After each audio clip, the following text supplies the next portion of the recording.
There is a quiet battle happening inside you, not the one people see, not the one you talk about, but the one between who you are and who you are becoming. And sometimes that battle feels exhausting because bad habits are not just actions.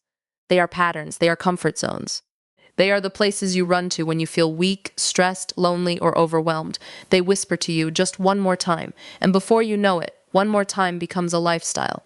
But here's the truth you need to hear. You were not created to be controlled by your habits. You were created to master them. Allah did not design you to be a prisoner of your impulses. He gave you something powerful, free will, awareness, and the ability to return. And no matter how many times you fall into the same habit, the door back is never closed. But let's be honest. Stopping a bad habit is not just about saying, I quit. If it were that easy, you would have done it already. It's deeper than that. Bad habits are often tied to something inside you, a wound, a fear, a need for comfort, a moment of weakness. So if you only try to fight the habit, but ignore the root, it will always come back. That's why real change begins with honesty. Ask yourself, why do I keep going back to this? What am I trying to escape? What am I trying to feel? Because sometimes what you call a bad habit is actually a symptom, and healing the symptom without addressing the cause never lasts. But here's where your strength comes in. Every time you resist, even for a moment, you are proving something to yourself. You are not weak. You are in training. Even the struggle itself is a form of growth. Every time you say no to something harmful, you are saying yes to your future. Every time you pause before giving in, you are rebuilding your self-control. And even if you fail again, that moment of awareness still counts.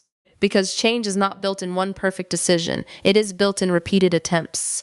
Now understand this clearly. You will not become a different person overnight, and that's okay. Because transformation in Islam was never meant to be instant. It is meant to be consistent. Small steps, sincere effort, turning back again and again. That is what creates real change. So instead of saying, I will never do this again, start saying, I will try again today. Break the cycle one day at a time and replace, don't just remove. If you leave a void, your old habit will return to fill it. So fill your time with something better. Fill your heart with something cleaner. Fill your routine with something meaningful. Because a heart that is empty will always look for something to attach to.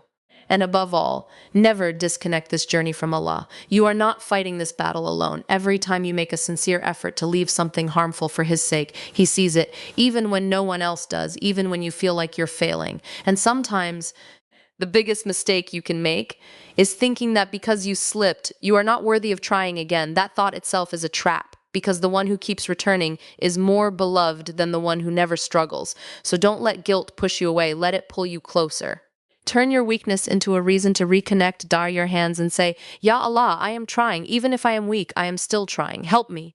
And trust this, a heart that keeps turning back to Allah will never be left broken. So yes, your habit may be strong, but your ability to change is stronger, not because of your willpower alone, but because you are supported by the one who created you. This is your moment not to be perfect, but to begin again with sincerity.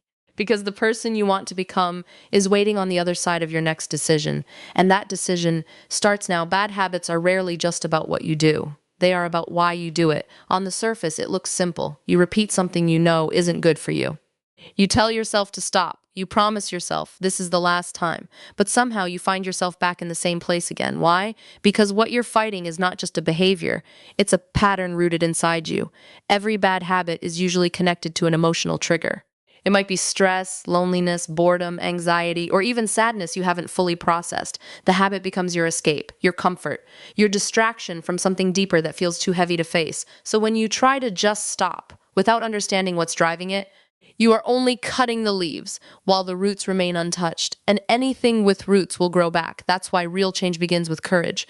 The courage to be honest with yourself. You have to pause and ask, what do I feel right before I fall into this habit? What am I trying to avoid? What am I trying to replace or numb? Because sometimes the habit is not the real problem. It's just the symptom. For example, a person may turn to distractions not because they are lazy, but because they are overwhelmed. Someone may seek harmful comforts not because they lack discipline, but because they feel empty inside. Another may repeat a mistake not because they don't care, but because they don't know how to cope with their emotions in a healthy way. When you understand this, something shifts inside you. You stop seeing yourself as weak, and you start seeing yourself as someone who needs healing. And that changes everything because you no longer fight yourself with anger. You approach yourself with awareness instead of saying, why am I like this? You begin to ask, what is hurting inside me that I keep running back to this? And in that question lies the beginning of freedom. But awareness alone is not enough. It must lead to action. Once you identify the root, you have to start replacing what's unhealthy with something that actually nourishes you. If stress is the trigger, learn healthier ways to release it. If loneliness is the cause, seek meaningful connection. If emptiness is the issue, fill your time with purpose and remembrance. Because the truth is, your heart cannot stay empty. It will always look for something to hold on to. So if you don't choose what fills it, your habits will choose for you. And this is where your responsibility begins. You don't control every feeling that enters your heart, but you do control how you respond to it. You can either keep escaping or you can start healing. And healing is not easy. It requires patience. It requires discomfort. It requires facing parts of yourself you've been avoiding. But it is worth it. Because every time you address the root instead of feeding the habit, you weaken its power over you. And slowly, what once felt uncontrollable becomes manageable. Then, one day, you look back and realize that habit that once controlled your life no longer has the same hold on you.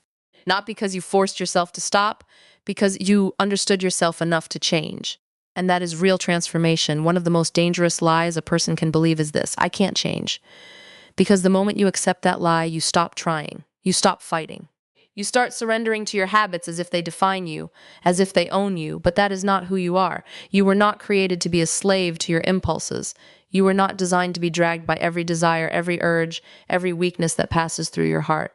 You were given something powerful, something that separates you from everything else in creation, the ability to choose. And that choice is your power, even if your habit feels strong, even if it feels automatic. Even if it feels like you've been doing it for years, there is always a moment, even if it's small, where you are aware, a moment before you act, a moment where you pause, a moment where you know. That moment is proof that you are not controlled. You are deciding. Maybe it's a quick second. Maybe it feels too fast to even catch, but it's there. And the more you begin to notice it, the more you begin to realize something. You are not powerless. You've just been untrained. Self-control is not something you either have or don't have. It is something you build, just like a muscle. At first, it feels weak. You try to resist and you fail. You try again and you fall again. And it becomes easy to assume that you'll never get stronger, but strength doesn't come from never falling.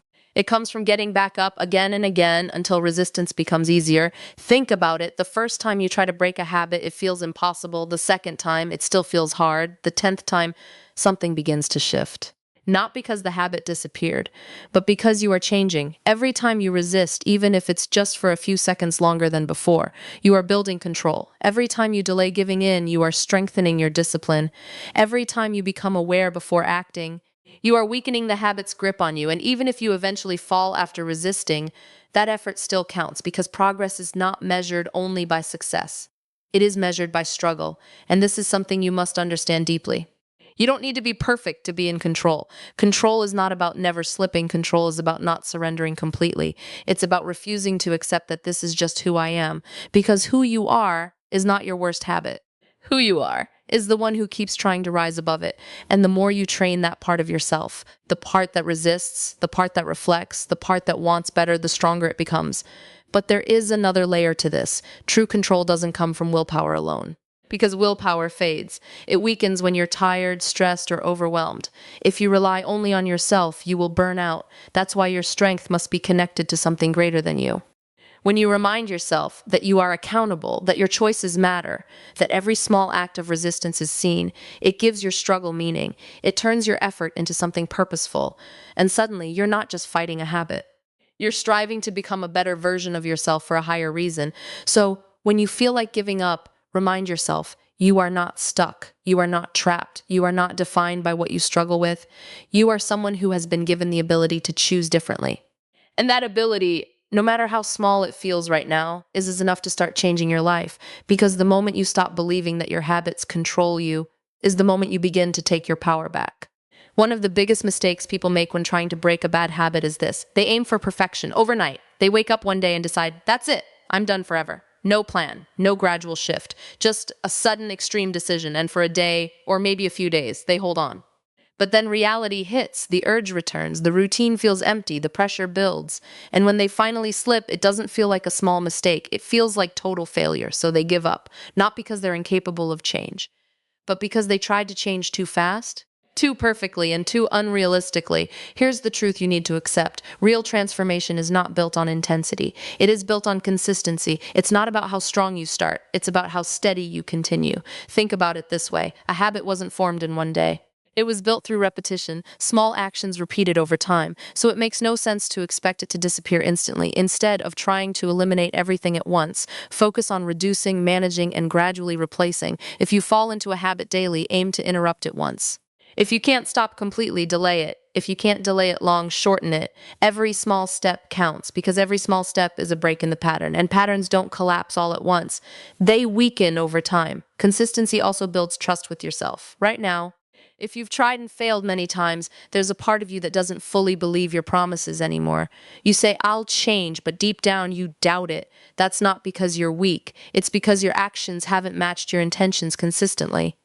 But when you start showing up even in small ways, you rebuild that trust. When you say, today I will try, and you actually try, when you resist even for a moment, when you get back up after slipping, you are proving to yourself that change is possible, and that belief is powerful. Because once you believe you can change, your effort becomes stronger, more focused, and more patient. Another important part of consistency is accepting that setbacks are part of the process. You will have days where you do well and days where you don't. That does not mean you're back at the beginning. Progress is not a straight line. It's messy. It moves forward, then dips, then rises again. What matters is not that you never fall. What matters is that you don't stay down. Don't let one mistake turn into a mindset of, I've ruined everything. That thinking is more dangerous than the habit itself. Instead, learn to recover quickly. If you slip today, don't wait for a perfect Monday to start again. Start again the next moment. The sooner you return, the less power the setback has over you. Consistency is not about never breaking your streak. It's about never breaking your commitment. And over time, these small, repeated efforts begin to compound. What once felt difficult becomes easier. What once felt impossible becomes manageable. What once controlled you begins to lose its grip, not because you made one big decision, but because you made many small ones again and again. So don't underestimate the power of a single good choice. Don't dismiss the importance of one moment of resistance because those moments are building something quickly, gradually, powerfully. And one day you will look back and realize you didn't change in one dramatic leap. You changed because you refused to stop trying. One of the most overlooked truths about breaking bad habits is this. You cannot simply remove a habit, you must replace it. Many people focus only on stopping. They say, I just need to quit this. So they try to cut it out of their life completely. But what they don't realize is that every habit, even a harmful one, is serving a purpose. It might be giving you comfort, it might be distracting you from stress, it might be filling your time, it might even be helping you avoid something difficult. So when you remove that habit without replacing it, you create a void, and that void doesn't stay empty for long. The mind and heart naturally seek something to fill that space, and if you don't consciously choose what replaces it, your old habit will quietly return because it already knows how to fill that gap. That's why people often relapse, not because they lack willpower, but because they left emptiness behind. Real change is not just about subtraction, it's about substitution. You have to give yourself something better to turn to, something that fulfills the same need, but in a healthier, more meaningful way. For example, if your habit is triggered by stress, you need a new way to release that stress. If it's caused by boredom, you need something engaging. If it's rooted in loneliness, you need connection. If it's tied to emptiness, you need purpose. This requires intention. You can't wait until the urge hits and then try to figure it out. You have to prepare alternatives in advance, so when the moment comes, you already know where to turn. Ask yourself, what can I do instead when I feel this urge? What action will actually benefit me in that moment? And make it practical. If the alternative is too complicated, too time-consuming, or too unrealistic, you won't stick to it.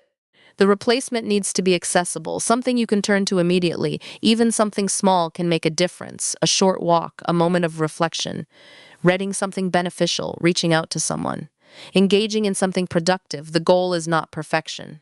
The goal is redirection. You're training yourself to respond differently, and at first it will feel unnatural. Your old habit will feel easier, more familiar, more comforting. That's because your mind is used to it. It's been reinforced over time. But every time you choose the replacement instead, even if it feels awkward, you are building a new pathway. And over time, that new pathway becomes stronger. Another important part of replacement is filling your life with meaning. Because many bad habits grow stronger in empty spaces, empty time, empty hearts, empty routines. When your life lacks direction, it becomes easier to fall into patterns that waste your energy and pull you away from who you want to be. So don't just focus on removing what's harmful. Focus on building what is beneficial. Create a routine that supports your growth. Surround yourself with things that remind you of your purpose. Engage in actions that bring you closer to who you want to become. Because when your life is filled with intention, there is less room for destruction. And understand this clearly. Replacement is not a one-time decision. It is a continuous practice. Some days you will choose better. Some days you won't. But every time you make the effort to replace instead of repeat, you are shifting your direction, slowly but surely, until one day, the thing you once depended on is no longer what you reach for. Not because you forced yourself to let go, but because you found something better to hold on to. There is something heavier than the habit itself. It's not the mistake, it's not the weakness, it's not even the repetition. It's losing hope, because the moment you start believing, I'll never change, you stop trying. And when you stop trying, the habit no longer needs to fight you.